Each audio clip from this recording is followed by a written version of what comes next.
Hi, welcome back to the Scent Advocate. Tonight I want to talk about fragrances where I have not yet purchased a full bottle. So in my testing process, if I like a fragrance, I will move on from 1 ml to a slightly larger testing bottle, either a 5 milliliter or in some cases a 9 milliliter. Other times, rarely, I'll get a travel version. The point is, I've not yet purchased a full bottle.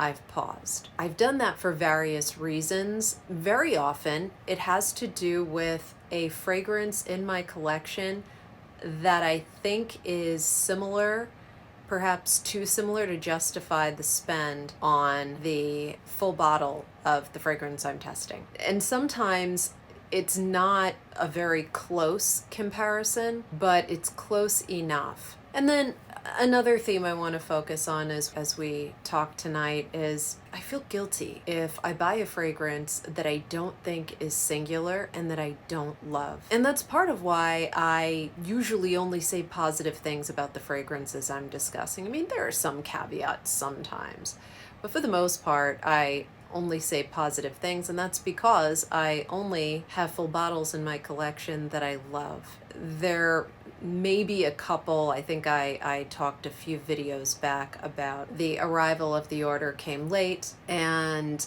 as a result I wasn't able to gift some of those fragrances for Christmas as I had planned, and so I ended up absorbing those into my collection. That is highly unusual.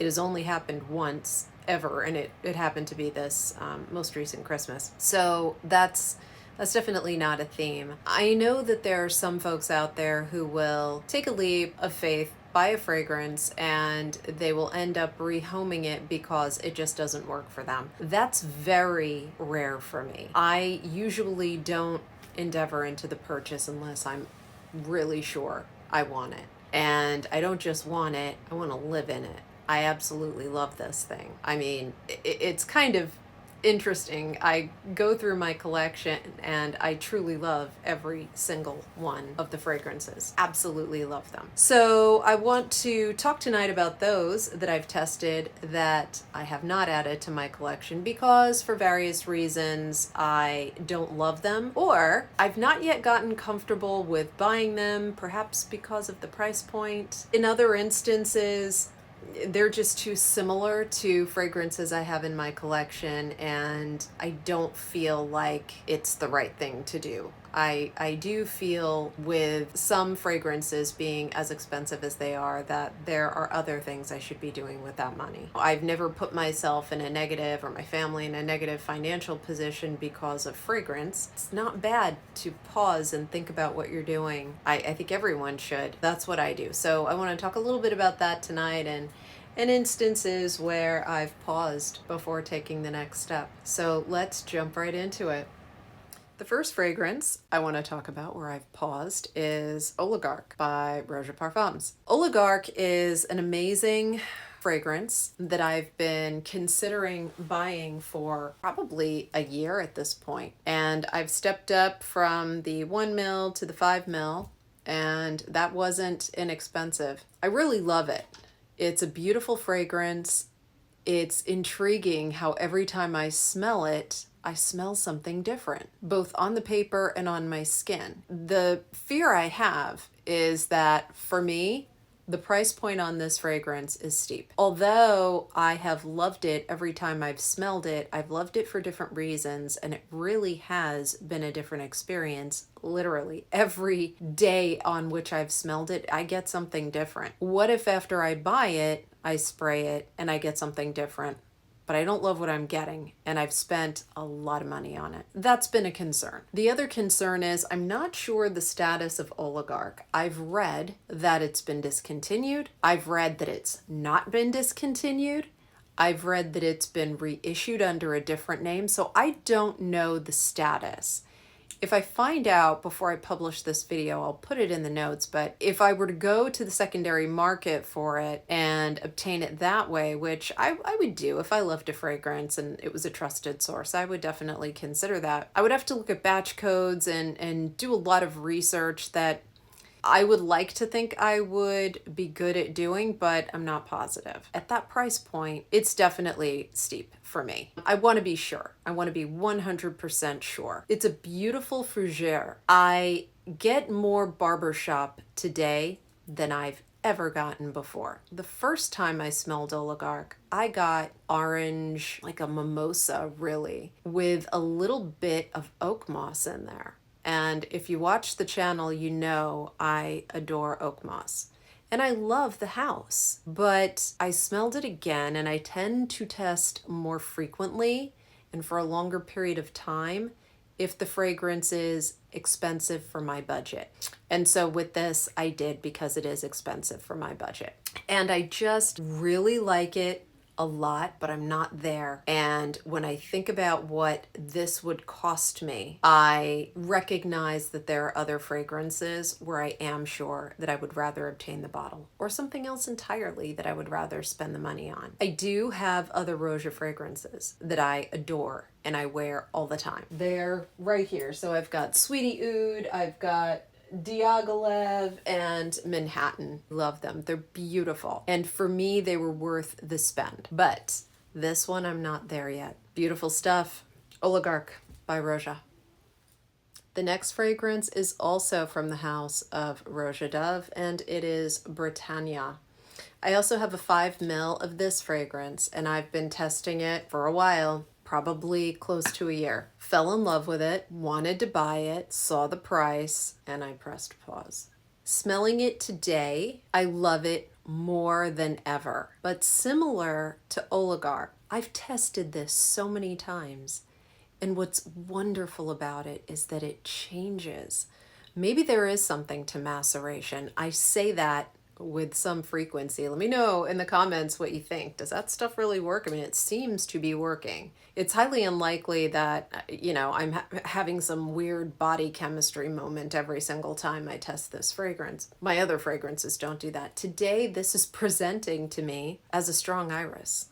Very typical in the powdery texture, atypical in the formality of it, the sophistication of it. Some houses do iris better than others. This is exceptional. This is probably one of the best irises I've ever experienced. So it's iris, and for me, a little bit of soft suede in the background. And the iris melts into a baby powder, almost a very comforting baby powder fragrance. And for me, I just love that. On my skin and in past testing, I've gotten a little bit of spice in this. It's been a woody, spicy, and I suppose some iris in there, but today is iris. And as I've said, I tested this many times, and every time it's different. So the same basic concerns I've had with Oligarch, I've also had with Britannia. So I don't know. I'm going to continue to test it because I really do love it.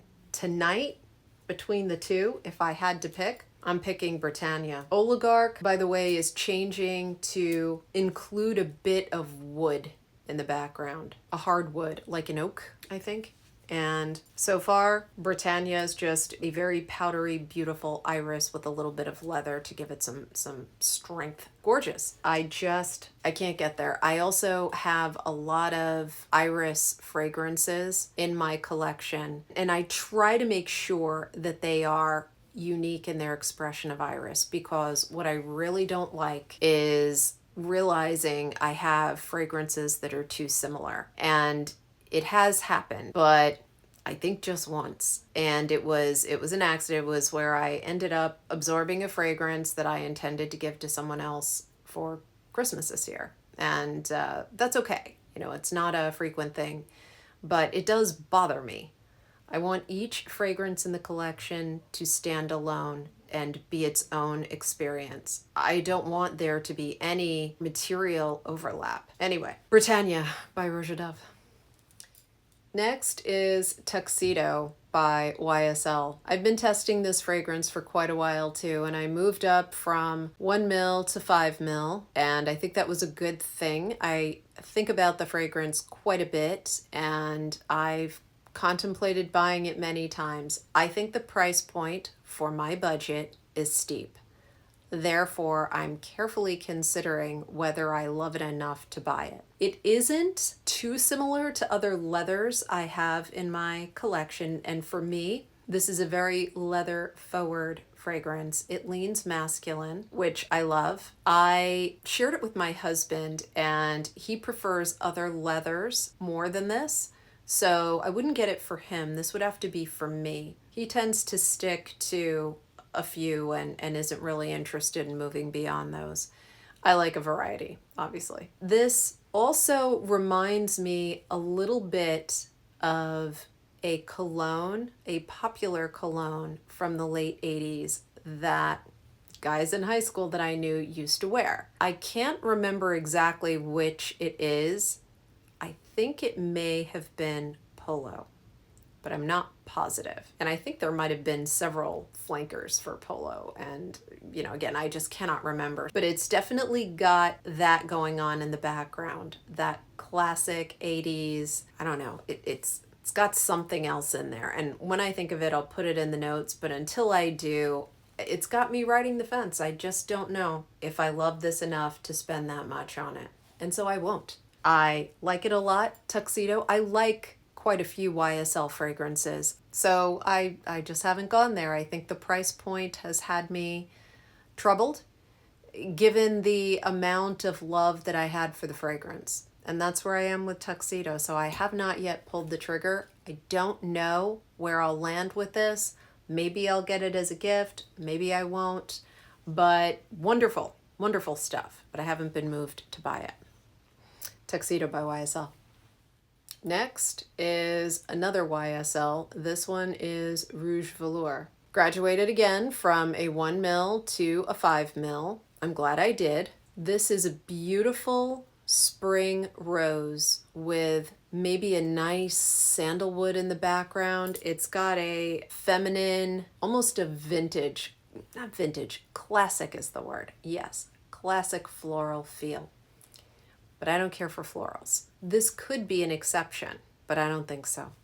If you love classic florals brought up to date, this might be the one for you. There are very few florals that I will gravitate towards, and rose is not one of them. I do have a few rose fragrances in my collection that I absolutely adore and wouldn't give up for anything. I've got Rose Pricked by Tom Ford, and I've got Rose de Russie by Tom Ford. By the way, these are both eau de parfums, 50 ml. So these were gifts from my husband, and I adore them. I may have another rose forward fragrance lurking around. What I have in my collection is good enough for me. Rouge Velour, I think I was expecting a velvet fragrance, something similar to Velvet Haze from Byredo, which I have right up there. I don't know if you can see it, but it's behind me, which I love. And that is not, for me, a rose forward fragrance, but this is. And although it's beautiful, it's not for me. And I will continue to test it because it tested so well for me with the 1 ml. And that's what motivated me to move up to a 5 ml. But for the price point, and given my lack of enthusiasm for rose and other florals, it's probably going to stop at 5 ml. Beautiful fragrance though,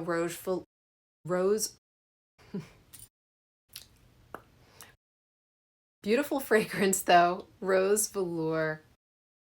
It's not Rose Velour, it's Rouge Velour.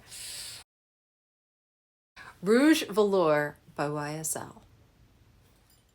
The next fragrance is from the House of Diptyque, and it is Fleur de Peau. I tested this fragrance in a department store. I thought it was okay, but it was too floral for me, and I wasn't interested in buying. I heard a lot of commentary about it. Just Diptyque is very popular, and for good reason. And I got interested in a few other Diptyques. You can see up above there, right there, I have quite a few Diptyques. I really do love all of those. They make me very happy.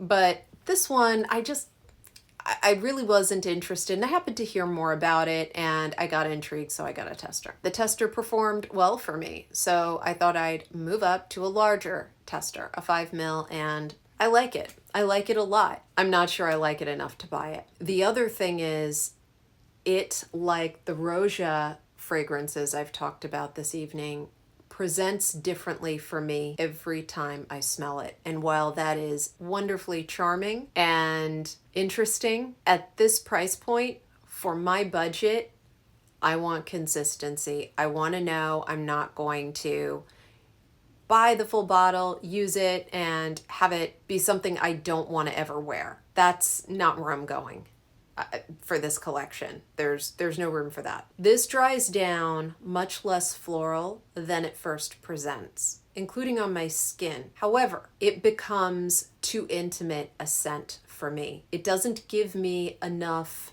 longevity, and I like a little bit of projection. I like to be able to smell myself while I'm, sitting at my desk or doing whatever. I like to get the waft here and there as I move around, my shirt moves or my sweater moves and I get, the fragrance. That I enjoy that. That's what I want. I don't get that when I test this. It sits very close to the skin. And while I do have some skin scents in my collection, I really don't have anything like that. Nothing that, you have to really put your skin to your nose and breathe in deeply. I have stayed away from that. When you do, it's beautiful, but on me, it's too much of a skin scent, too intimate. I want more bang for my buck on Diptyque, and some of the others, the ones I have in my collection, they give me the performance I want. This one, not so much. Fleur de Peau by Diptyque. Next, we have another 13 from the House of Le Labo. This fragrance gets a lot of positive commentary on social media, and for good reason. It's beautiful. I've been testing this about a year. The first time I smelled it, I was absolutely in love, and I still am. It's beautiful. I have come very, very close to buying a full bottle. In fact, I tested with the 1 mil, moved up to a 5 mil, used that, and I am now on a 9 mil. I have made a big dent in it, and I am going to continue to test this fragrance because I really, really like it. What has me hesitating is the longevity, and similar to Fleur de Peau for me, the closeness to the skin. I want a more powerful fragrance. It's just how I am. And there are lots of people out there who don't want to project a lot, or they don't want to commit for the whole day to a certain fragrance. So they want something that's going to kind of settle down and melt away in a couple of hours so they can wear something else. I think that's great. It's just not me. I don't mind reapplying a fragrance. I tend to do it anyway, but I don't want to have to do it. And with this one on my skin, I'd have to do it. It's really lovely. It's similar in theme to Fleur de Peau, but they don't smell the same. They're very, very different. But it's that, your skin but better, a little bit soapy, intimate projection, universally likable, unisex, great any time of year. No worries if you are perspiring in it. You could wear it anywhere. This is beautiful stuff. It's bright and sunny. It's uplifting on a cold winter day. It's a fragrance for everyone, for all seasons. It's just great. And I think having those kinds of fragrances in your collection is important because there are days that's what you want. But for me, the price point, I just can't do it. I can't do it. It's not giving me enough. So I'll continue to test it. I do keep going back to it. If I were to receive this as a gift, I would absolutely love it. So I do have it on my wish list. I haven't gotten it yet, but this one will stay on my wish list. And incidentally, I have Fleur de Peau on my wish list too. But to buy it for myself, probably not. But if things change, I'll let you know. Another 13 by Le Labo. Next is Sonic Flower by Room 1015. I got a travel size of this and I was so glad it was available. As I've said, I don't care for florals, but this one had something different. And I was really intrigued by the commentary I heard about it being a floral for people who don't like florals. And that tends to work for me. I don't think there's a floral in my collection that wouldn't be described in that way. It's a very pretty, peppery, slightly musky, maybe a little bit of carnation. This doesn't have the punch that I want it to have. I love it. I really do. I want it. It's on my wish list, but it does not have the projection or the longevity I want. And that is what's keeping me from moving forward. And as I look at my wish list and I rank my wish list, this is not at the top because of that, because of the performance. My general aversion from florals, combining those things just leads me to pause. I was tempted in the beginning to get a full bottle, and I am positive I've not made a mistake by waiting because it's lovely, but I think I would be upset if I were to pull the trigger and not get the performance out of it that I want. I think the price point, as I recall on that, was pretty good, but still, it's the principle of the thing. Sonic Flower by Room 1015. So those are the fragrances I wanted to talk about tonight.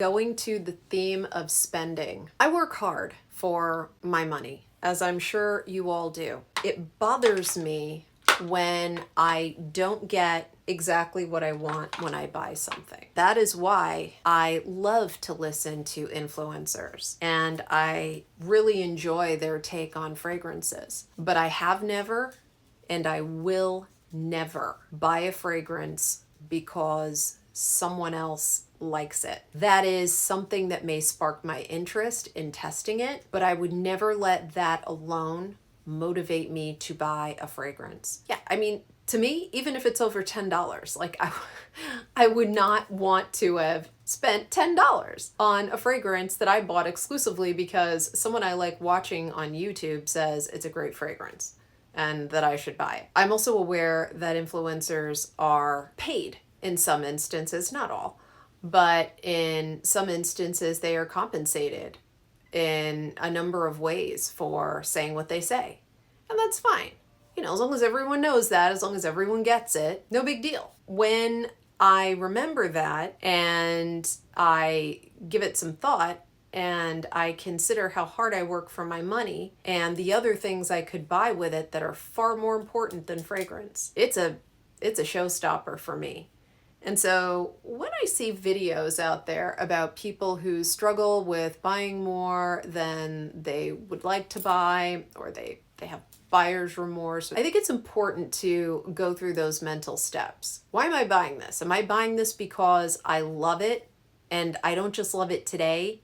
I love it every day that I've tested it, and this makes me feel really good. It boosts my mood. It gives me happiness. And if that's what makes you happy and that's what you want and you've got the scratch to do it, you're not hurting anyone or yourself. Knock yourself out.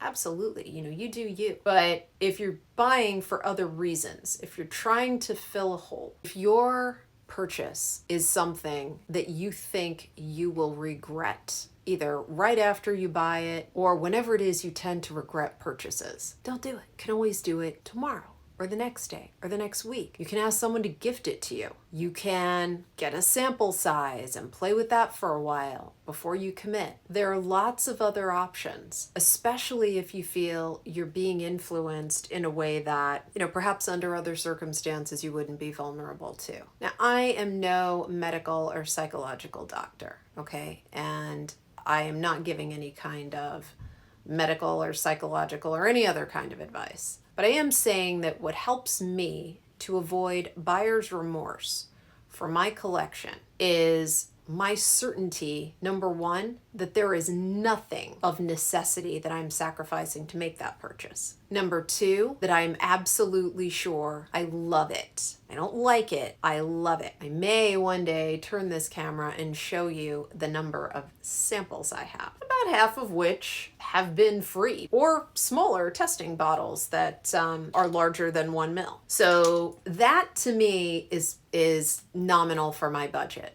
So I indulge in samples. I always ask for fragrances for holidays, birthdays, things like that. Over time, I've built up a collection. I always go through those steps. And so do I love it? Is there anything more important I need to be spending this money on? And do I feel like it's worth it? There are a lot of fragrances out there that have something similar at a lower price point, and you feel perhaps like if you were to pay the higher price point, you'd be taken advantage of, then go for the cheaper bottle. There's also a secondary market out there. Now, I think you have to be careful. You got to make sure that it's a reputable seller. The other thing is, I feel like so much is not special anymore. We have access to so many things so easily. And what a tremendous gift that is. What a blessing to live in a time where so much is accessible to us whenever we want. But when you have so many of a single thing, at least for me, I get